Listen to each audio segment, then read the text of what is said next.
Hey guys, LevelCap here, and today I'm going to be talking about the Type 25 assault rifle in Black Ops 2. Now, Black Ops 2 has only been out for several days, and I have been playing with a lot of the assault rifles, and right off the bat I really started to fall in with the Type 25. It just felt really easy to use, very high damaging, very accurate, just a good gun to use right off the bat. And so I began using it quite a bit. When I got new guns unlocked, I tried them out and always end up switching back to the Type 25. And so I was thinking, is this gun really that awesome? Am I missing something here? Finally, I went digging around on stats, and it turns out that the Type 25 assault rifle is actually the highest damaging assault rifle out of all of the assault rifles available. Not the highest damage per shot, but combining the maximum damage with the rate of fire, the Type 25 actually dishes out the most damage when compared to any other assault rifle.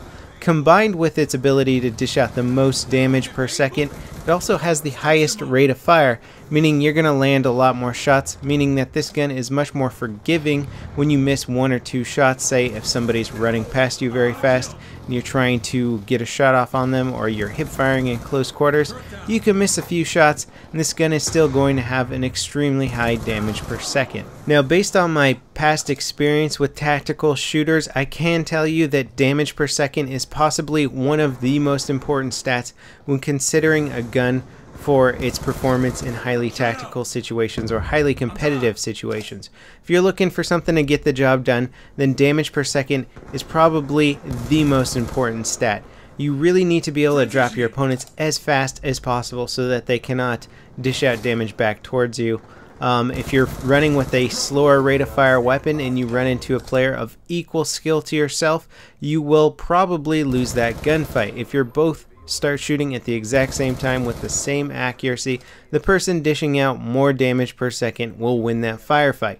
That's basically what it comes down to, and why so many players who are really trying to play competitively will use the faster firing weapons. Now, that's not to say that the highest damaging weapon in all circumstances is automatically the best.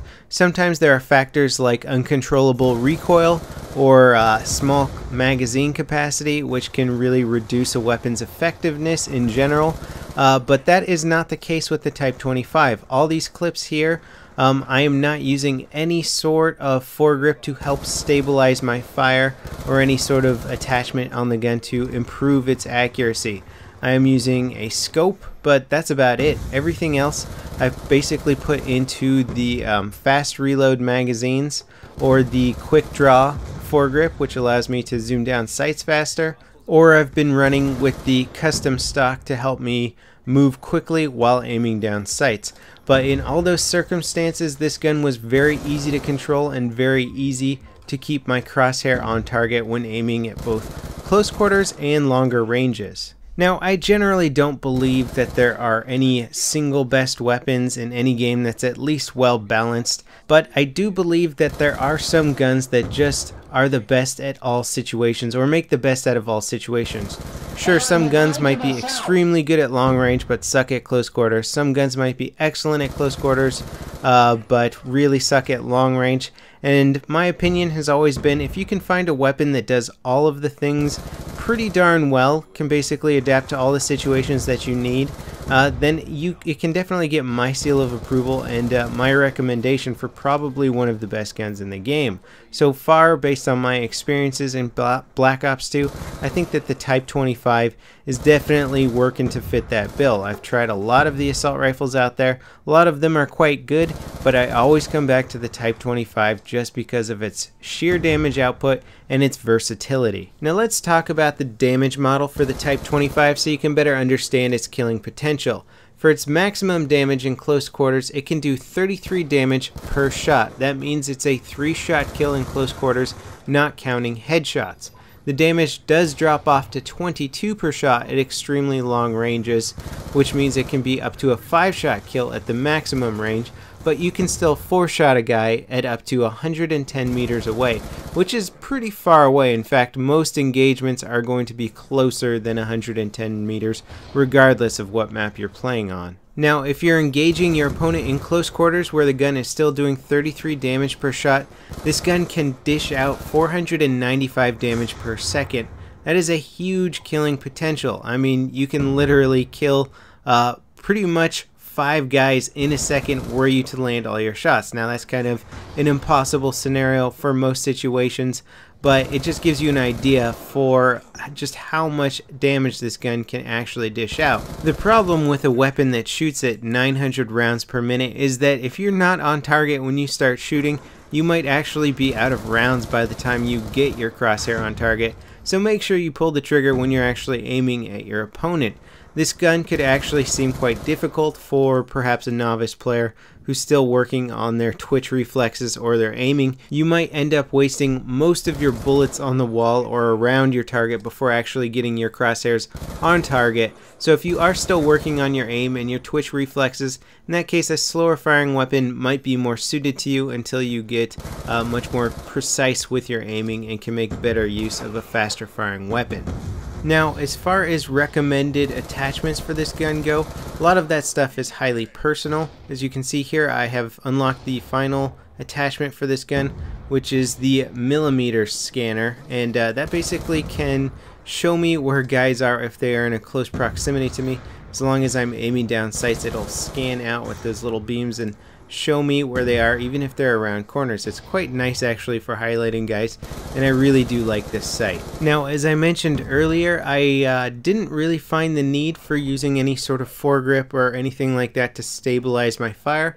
I found the recoil very easy to manage with this weapon, so I decided that I didn't need any sort of accuracy benefits for this gun, so I basically just threw all the attachments out the window that had to do with accuracy and sort of focused on things like faster reloading. So I ended up using a fast reload magazine pretty much all the time with this gun, and then I messed around with the grip that allowed me to aim down sights faster, because this gun doesn't have the best hipfire in the world. The hipfire isn't bad, but if you're going up against somebody with an SMG hipfiring, you're gonna lose that fight 9 times out of 10.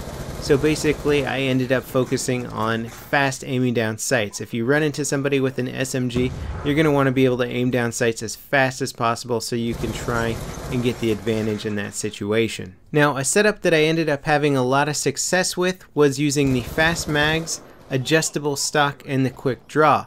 Now, the fast mags obviously for fast reload, quick draw for aiming down sights quickly, and then the adjustable stock for quick movement while aiming down sights. I also used that with a perk that allowed me to run faster, and basically this made me a really interesting, very quick and precise killing machine. Had a lot of fun with it. You can't really mess around with any custom sights, but in that situation I didn't really find that it was super necessary.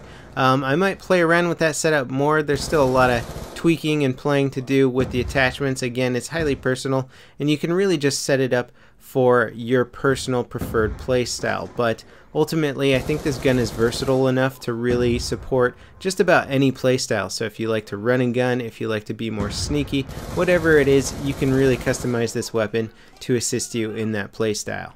Now, because Black Ops 2 is still such a new game, not all the gun stats are out there. We have damage models, we have aiming down sight models, but we don't exactly have all the stats for the, say, hipfire accuracy or the recoil models or stuff like that. So I can't get into all the nitty-gritty stats of all this, of just exactly how the weapon performs, but I can tell you, having used the Type 25 so far and looked at just the damage model stats, that I believe this gun will be one of the top choices for most competitive players out there who are looking to game with an assault rifle, and it will probably soar to the tops of the ranks in terms of most used weapons out there. Granted, there are some very, very good SMGs, so when comparing it to other assault rifles, I have a pretty good feeling that the Type 25 is going to be king, but as far as other guns out there go, I think there's going to be some pretty top guns to compete against the Type 25. Anyway, that's it for the Type 25 weapon review. I hope you guys enjoyed it, and I'll see you guys next time. This is LevelCap, signing off.